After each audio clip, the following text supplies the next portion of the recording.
I'm telling you right now, if you try to hug on me in the streets, I ain't a hugger. I mean, I'm in sometimes if I know you long enough and all that. Some rando, no, absolutely not. How I know you don't got bed bug? What happened to 6 feet? What happened to the pandemic? Now we got to be running around hugging on people because you feel like it for your content. It's not going to happen. Stop trying to touch me. Unless I feel like it. And we know each other. And we locked eyes, started with a handshake, and gradually went into a strong, oh, that's some random ass man. Hey man, I had a bad day. Can I have a hug? F that. If you don't know what I'm talking about, check out the video. Chicken. Excuse me, bro. Excuse me, bro. Excuse me, bro. Excuse me. I've had a bad day. Can I have a hug? Hell nah.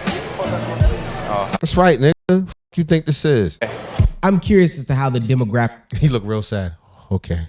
Let's see it one more time. Excuse me, bro. Excuse me. I've had a bad day. Can I have a hug? Hell nah. Oh, have a good day.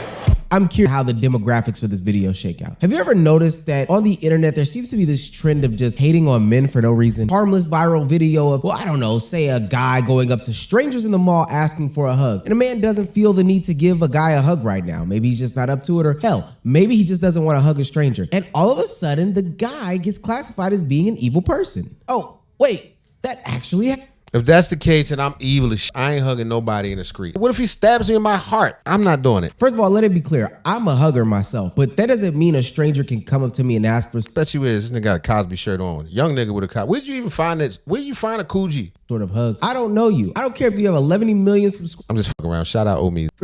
He's got a good show.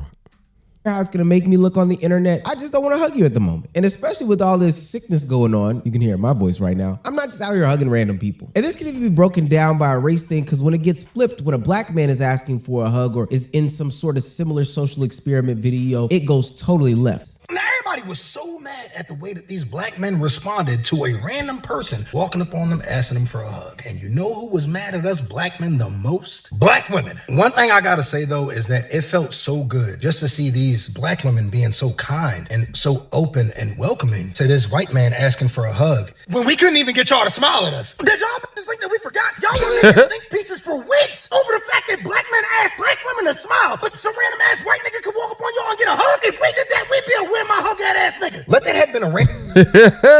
He ain't lying, yo. That's a whole different perspective when you look at it like that, nigga. First of all, I don't know if they was responding. I didn't see that whole source video. Maybe I give it a look, but a hypocrisy at the highest order, nigga. White girl walking up on a whole bunch of black men and us actually giving them the hug. Y'all bitches would have had a fucking Klan rally. One of the main things I kept seeing everybody say is that black men are homophobic, and that's the reason why they didn't give him a hug. Like, nigga, call it what you want. I ain't trying to go. I'm not. No, hell no. So man, as a human being, if a random person, man or woman, walk up on me asking me for a hug, I'm gonna be like, what the fuck? I am I mean, unless she fine. Skeptical of people, and people are unpredictable. I have no clue what you're doing. And then you have a camera behind you. Did y'all forget how they keep pranking us black men in the hood? When they come to the hood and right, like that shit is funny. Black men all of the time. How am I supposed to know that this isn't one of those situations? Now, don't get me wrong. I think that these things are going to be over-exaggerated. We're going to have a bunch of gender war stuff. We're going to have a bunch of race war stuff. We're going to talk about fragile masculinity. We're going to talk about how the black man is over-masculine and is hyper-masculine. All those things happen in over-exaggerated conversations on the internet. And ultimately, people will be lumped into a conversation. Men and black men will be lumped into conversations about how men hate women as a whole, which I don't even know how it gets there, but it always seems to find it does feel it does feel like that is where all the gender war stuff is coming to. Like, men don't like women and women don't like men, which is freaking crazy. Like, who talked y'all out of the smush?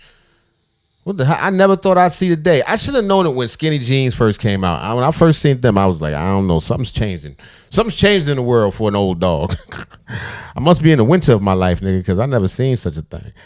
But the problem is there are real life implications to these things. And when the double standard shows itself, nobody cares when it's flipped on its head. There's tons of times when women can do the same things that men can do and it's not received the same exact way. And then not only are there double standards, but there's also inconsistent standards. Men are supposed to be perceived as stoic and on guard, protective, you know? So it seems a little strange that a stranger would just walk up to me and I would accept some sort of a hug from him. That just... Right. Plus, these would be the same people. Anybody just walking up hugging motherfuckers, these same black women would be calling you zesty. I'm just saying the truth. He always hugging on somebody. Why he always hugging? Like you can't do nothing without being accused of being zesty. Remember when Megan Good husband broke up with her and just went on a trip with his boys? They was like, look at this gay ass nigga. He got friends and shit. He's supposed to be home crying over. Seem like somebody who is supposed to be really protective of their own body or the people that they're with is supposed to do. And I think the reason that the internet keeps flip-flopping or changing sides or definitions or different things like that is all a way to get people to hate on men even more. And done wrong. I don't care if a woman says, I hate men. In fact, I encourage her. You should hate men. Any kind of serious consideration for your thought process that anybody was willing to provide to you is completely out the window. Because now they can actually see that you're nothing but an irrational individual who doesn't truly care about solutions. You just want to spew generalized hate on the internet because Tommy broke up with you in the 5th grade. If you treat every floor like lava, you'll spend the rest of your life jumping through pointless hoops just to try to avoid them. And if Damn, that was deep, young blood. Constantly treat every man like they're the enemy, don't expect your interactions and experiences with men to be sunshine and rainbows. Men are not your enemy. Dejan kind of cooked up there, and maybe it's because I'm engaged now, surprise. I feel like I see these things from totally different lenses. If you go out there in this world with negative connotations and feelings, this wall built up around you, you're going to continuously have bad experiences no matter what. Every day I come to the realization that I don't think I like men. Not in the way that you're thinking, because I love my boyfriend, but I just don't like men. And for the life of me, I can't figure out why. I don't know if it's because I was born into a family of matriarchs or if it's because I literally see all the shitty things that men do to women. But most men seriously just make me feel unsafe and uncomfortable, because why am I taking a hot girl walk? You beep, slowly pull up beside me in your car, stare at me, I stare back at you, and it's not until I start walking away that you start driving away. Like, that's weird. Or why I'm waiting for my Uber and you're not my Uber and you pull up and tell me to get inside your car, and I almost did because I thought you were my Uber. Who did that to you? I said, you can't just say, because I thought it's my Uber. That's your fault. Why the fuck is you? Get away from people's personal experiences, because I think that they are valid, they tell a good story, and there are lessons to be learned from these situations. Like, I don't know, don't look into getting into a random car. Uber literally tells you what the license plate, color, make, model of the car is before. Right, just because you can't goddamn read the license plate don't mean all niggas ain't shit. Like, what is going on? Plus, that's not a regular dude. That's a kidnapper. That's a particular type of person. I hate when people group, like, for lack of a better word, stereotype people. Although we understand the stereotypes can be built in some intrinsical fact. Most stealers of people are men, but most doers of most stuff that need to be done. Most manual labor is done by men. It just so happens that kidnapping is a manual labor. Okay, I'm not going. Like, oh my God, he's doing all these grand gestures. He wants something. He's doing it to get something out of you. People doing something. Yeah, but isn't that everybody? Who's not doing something to try to get something out of somebody else? Don't make it like it's only a man thing. These bitches ain't sucking dicks for sport. I mean, some of them do. God bless those. But. And now, a word from our sponsor. That was good. Peace and blessings. Peace and blessings. Peace and blessings. Alashundo Maronde Ishe Kolowa. To you, my brothers. To you. Hello, my name is Dr. Omar Thompson, Prince of Pastries. You see, I'm here to speak to you about a problem that affects our community, the snack industry. One snack in particular, the colonizer, Little Debbie.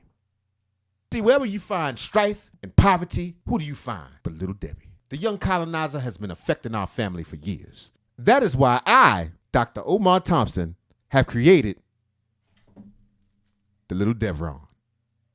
You see, Little Debbie, she sells a zebra cake, which is an all-white cake with black stripes of icing, further incentivizing our young black boys to engage interracial activities. Little Debbie's cakes are full of additives, preservatives, artificial colors, and flavorings, but not the Little Devron, an all-fudge brownie, dipped in chocolate, rolled in chocolate sprinkles. That way, it's black in every bite. Each brownie will be baked by little black hands at the school that I'm building, the Sojourner Truth, Frederick Douglass, Felicia Rashad, Danny Glover, Gregory Hines School of Technology. And we have other flavors. We have chocolate cake, chocolate ice cream, and chocolate donuts. We've also got chocolate pretzels. We've got chocolate-colored chocolate. We've got a truffle with chocolate. We got chocolate spaghetti. Everything is black here. It comes in a black box with all black icing. So come on down. Put it in the Cash App. Put it in the Cash App. Put it in the Cash App. It's like Pan-Africanism in your mouth. The little Devron. We must stay focused, brothers.